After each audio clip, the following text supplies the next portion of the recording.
Est-ce que vous vous êtes déjà intéressé à des mystères de dessins animés? Il arrive parfois qu'un réalisateur, un scénariste ou même un animateur choisisse volontairement de laisser un petit élément visuel pour énerver les spectateurs. Mais si, vous savez, le genre de tout petit truc qui te fait forcément imaginer que quelque chose de beaucoup plus gros se cache derrière. Parfois, c'est l'ambiance de tout un dessin animé qui se prête à créer ce genre de mystère. Un exemple très connu, c'est Gravity Falls. C'est un dessin animé de Disney Channel de 2012 qui était construit sur des mystères. On vient pour les vacances d'été des deux héros, mais on reste pour tous les phénomènes de plus en plus bizarres qui commencent sur une histoire de gnome et qui finissent sur un triangle rigolo.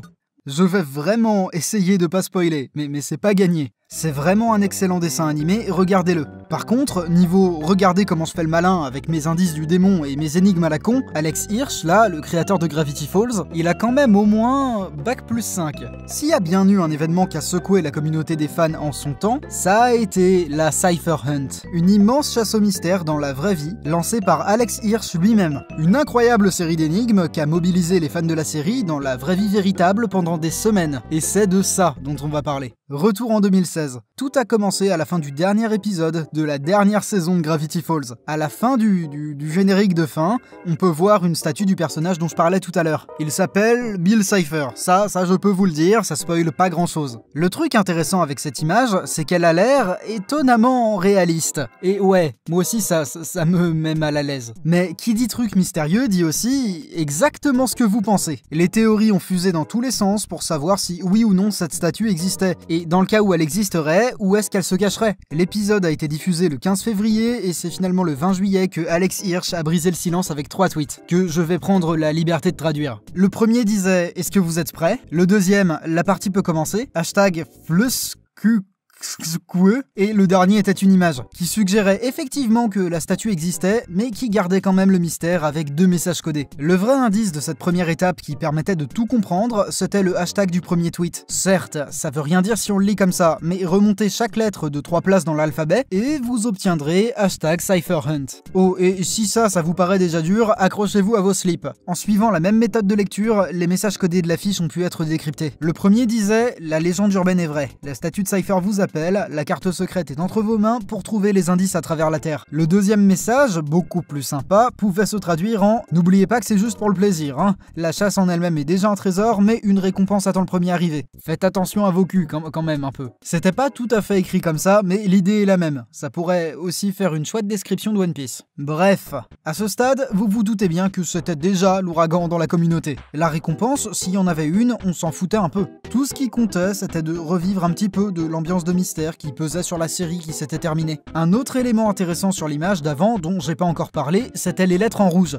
Des lettres qui, si on leur appliquait la même méthode de décodage, formaient le mot Russie. Et c'est marrant dit comme ça parce que sur l'image en question figurait aussi un dessin qui rappelait étrangement la cathédrale Notre-Dame de Kazan à Saint-Pétersbourg. C'est là-bas que les fans ont trouvé le premier indice. Encore une fois du texte qui pouvait se décoder en « La chasse peut enfin commencer. Changez vos roubles pour des yens, tournez à gauche à la porte du temple, tournez encore à gauche quand vous atteignez la statue. Dans le coin le plus à gauche à l'arrière sera l'info qui vous manque. Une épée et un croissant marquent l'indice. La statue de Cypher vous appelle. » Bon, ça va, c'est un peu moins vague. Le yen est la monnaie japonaise et le temple en question était le Kanda Myojin de Chiyoda, un des arrondissements de Tokyo. Un endroit où Alex Hirsch était allé en vacances et dont il avait posté des photos sur ses réseaux sociaux. Une des plaques en bois du temple était effectivement à l'endroit prévu et surtout marquée comme on pouvait l'imaginer d'une épée et d'un croissant. On pouvait aussi trouver une inscription dessus qui menait au troisième indice. Pensez dans votre quête au chasseur de la fontaine de Jouvence. 400 est écrit avant son nom. Devant la porte est là où c'est caché. Trouvez ce qui est perdu pour passer le test, d'un temple à l'est vers un temple à l'ouest. Des indices qui ramenaient en fait à Atlanta, aux États-Unis,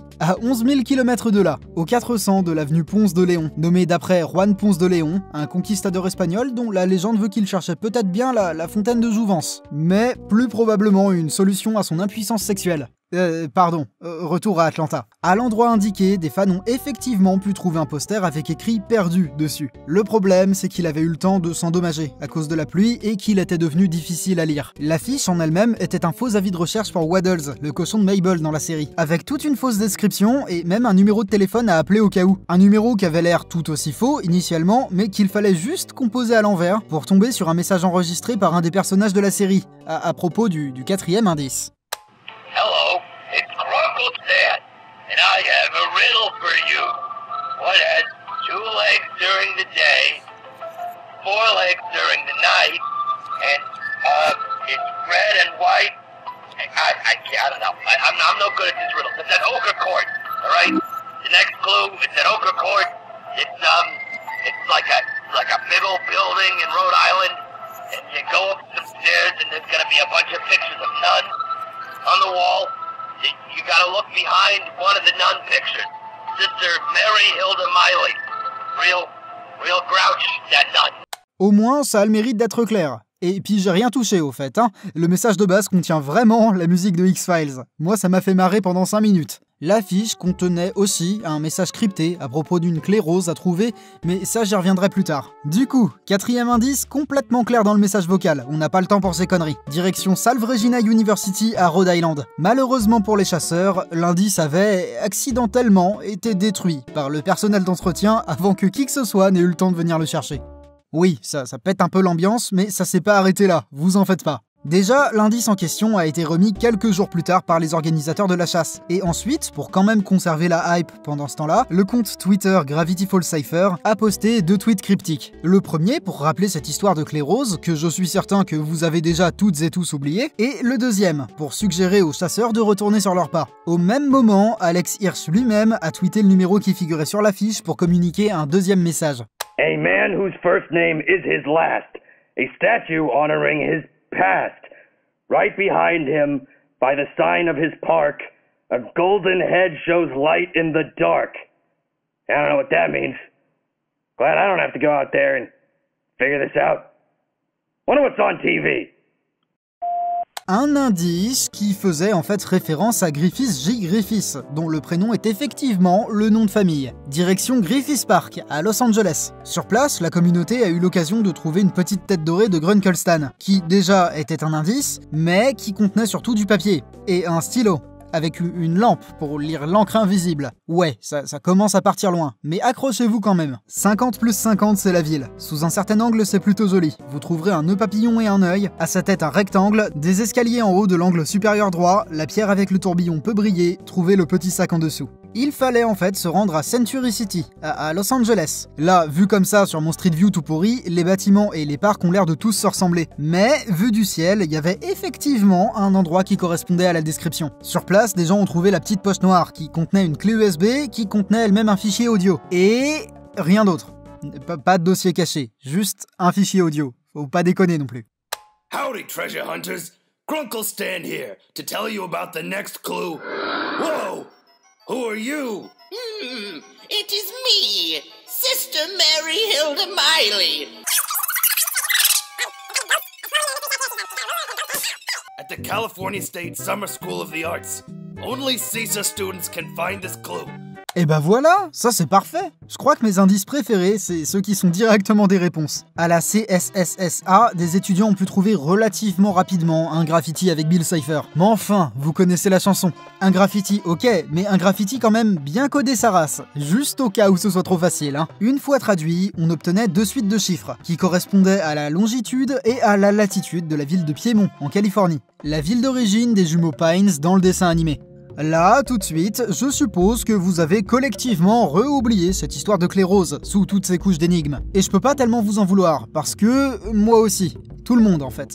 Alex Hirsch a fini lui-même par donner un coup de pouce aux fans qui galéraient vraiment trop. À l'endroit indiqué, ils sont tombés sur un petit coffret qui contenait lui-même un cryptex, soit un genre de petit coffre portable, dont le code d'ouverture était le mot Pines, qui est effectivement le nom de famille des protagonistes de la série, mais qui était aussi ce qu'on obtenait si on prenait le temps de traduire les chiffres de la toute première affiche, de nombre à position dans l'alphabet. À l'intérieur du cryptex, il y avait encore un papier avec une énigme comme j'aime bien, juste une adresse précise, avec une clé qui ouvre l'adresse précise. Retour à Los Angeles encore une fois, avec cette fois-ci la clé qui en fait correspondait à un casier, qui une fois ouvert contenait un puzzle, intégralement jaune, de 2000 pièces, et aussi de faux billets du dessin animé au dos desquels était écrit le mot Philbrick, à l'encre invisible bien entendu, sinon c'est pas drôle. Je sais pas pour vous, mais moi j'aime pas trop les puzzles, surtout quand ils sont quasiment intégralement jaunes, et qu'on n'a pas l'image de base.